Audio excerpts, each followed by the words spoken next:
Welcome to Sweet Life Beat Life. We hope this video helps. You start by rebooting into the Asus UEFI. Press F2 or del repeatedly as the machine boots. Make sure UEFI is active because Secure Boot depends on it, and disable Legacy or CSM if still enabled. You should also have a recovery USB and backups ready. Once done, locate the Security or Boot tab where Secure Boot settings live. This initial step prevents boot traps and lets you change keys safely. So pause and verify those prerequisites before continuing.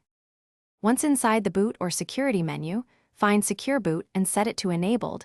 This enforces signature checks for bootloaders. Next, manage the platform keys.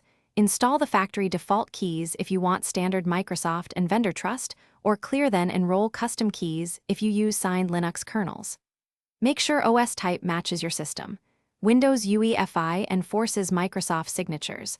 Other OS allows more flexibility. These choices affect which kernels and drivers will be allowed to boot, so choose. You finish by saving settings and rebooting. Observe whether your OS loads. If it boots, you've completed activation. Secure Boot now helps prevent unsigned tampering at startup. If it fails, immediately return to BIOS. Either disable Secure Boot or restore the prior key set to regain access, then troubleshoot. As one key troubleshooting tip, use your recovery USB to restore or reinstall the bootloader and re-enroll correct keys afterward. This recovers a non-booting system without data loss. Thanks for watching. Consider subscribing if we helped you.